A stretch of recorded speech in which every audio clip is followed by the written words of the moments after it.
Assalamualaikum warahmatullahi wabarakatuh.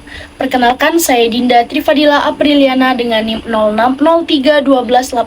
06031282426029 dari Prodi Pendidikan Ekonomi kelas Indralaya.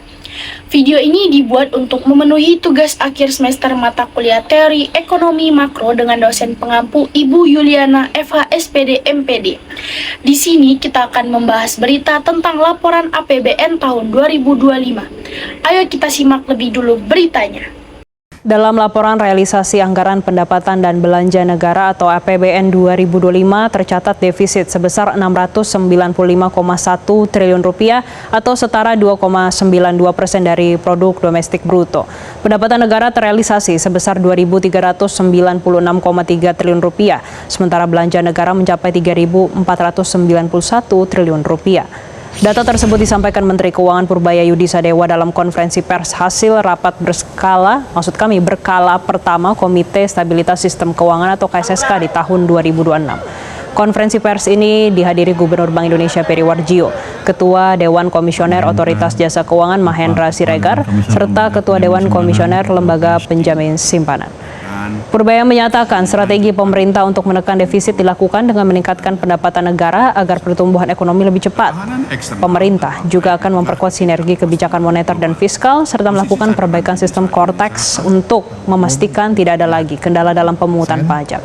Seiring dengan itu, ekonomi nasional diproyeksikan tetap kuat dengan pertumbuhan mencapai 5,4% di tahun 2026. Mungkin untuk yang nomor 2, naikkan pendapatan pemerintah. Ada berbagai strategi yang kita terapkan. Yang pertama, kalau ekonomi tumbuh lebih cepat, otomatis pajaknya akan tumbuh lebih cepat. Kita harapkan dari situ nanti ketika kebijakan moneter dan fiskal sudah berjalan seiring dan semakin kuat ke depannya, harusnya dunia usaha juga semakin tinggi profitability-nya sehingga pajak kita juga akan baik. Yang kedua, kami akan terus memperbaiki core tax sehingga ke depan harusnya nggak ada lagi kendala-kendala yang membuat kita terhambat pendapatan pajak. Dalam berita yang sudah kita simak tadi, laporan realisasi APBN 2025 menunjukkan defisit sebesar 695,1 triliun rupiah atau setara 2,92% dari produk domestik bruto. Dapat dipahami bahwa pemerintah sedang menjalankan kebijakan fiskal dalam kerangka ekonomi makro yang bersifat ekspansif.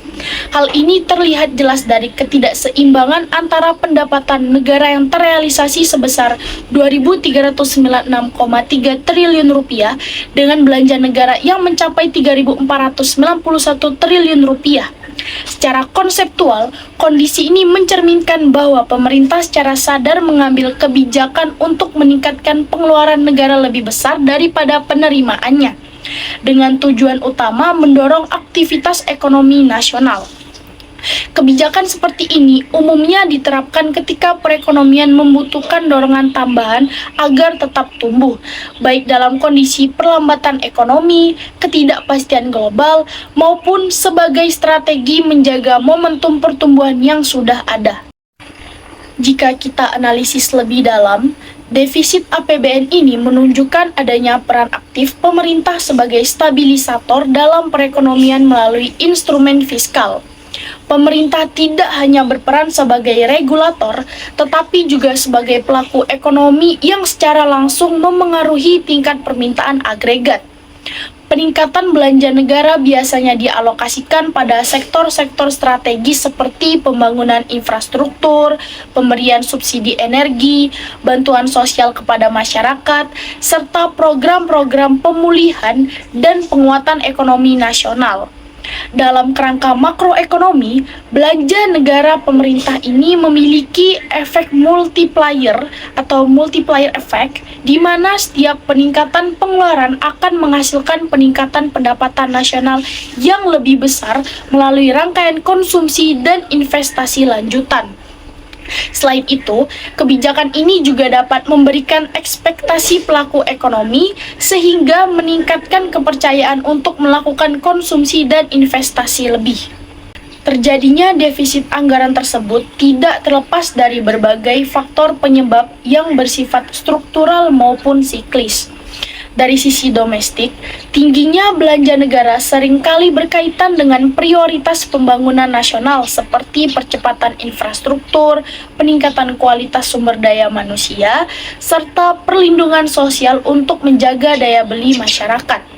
Di sisi lain, penerimaan negara yang belum optimal juga menjadi faktor penting yang dapat disebabkan oleh rendahnya kepatuhan pajak, terbatasnya basis pajak, serta masih adanya sektor informal yang belum sepenuhnya terjangkau oleh sistem perpajakan.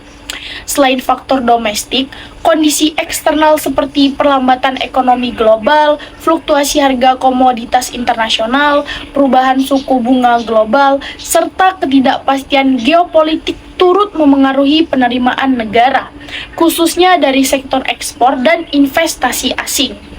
Faktor-faktor inilah yang menunjukkan bahwa defisit APBN tidak hanya merupakan hasil dari kebijakan internal, tetapi juga respon terhadap dinamika ekonomi global.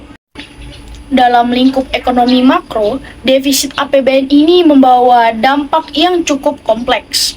Dalam jangka pendek, kebijakan fiskal ekspansif cenderung memberikan dampak positif terhadap perekonomian, seperti meningkatnya pertumbuhan ekonomi melalui peningkatan permintaan agregat, terbukanya lapangan kerja baru akibat proyek-proyek pemerintah, serta meningkatnya daya beli masyarakat melalui bantuan sosial dan subsidi.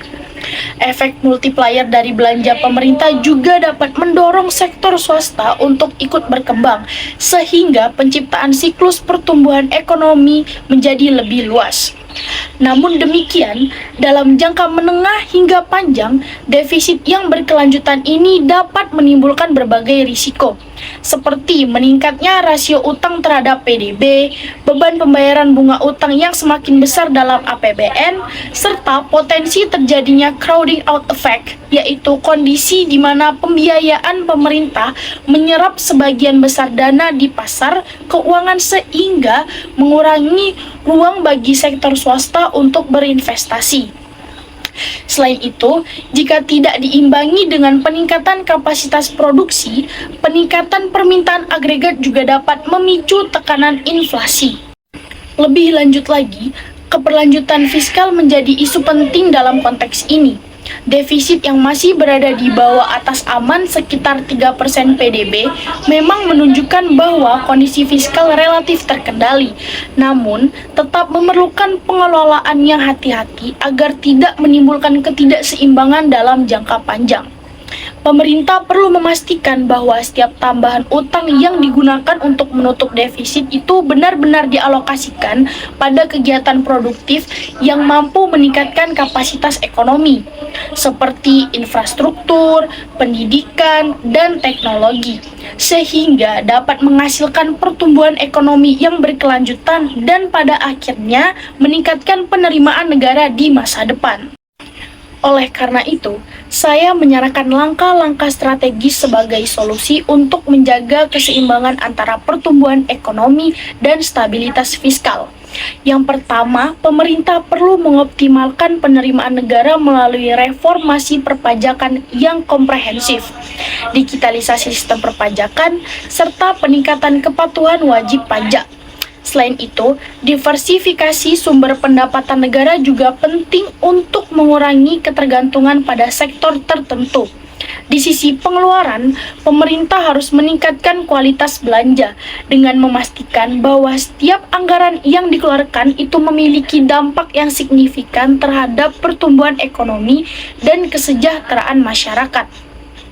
Pengelolaan utang juga harus dilakukan secara prudent dengan menjaga rasio utang tetap dalam batas aman, serta menghindari ketergantungan berlebihan pada pembiayaan utang jangka pendek.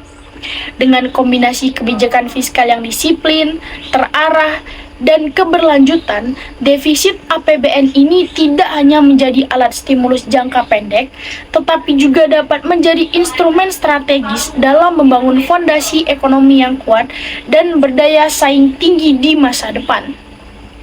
Baik, sekian penjelasan studi kasus dari saya. Semoga dapat menambah wawasan bagi kita semua. Sampai jumpa di lain kesempatan.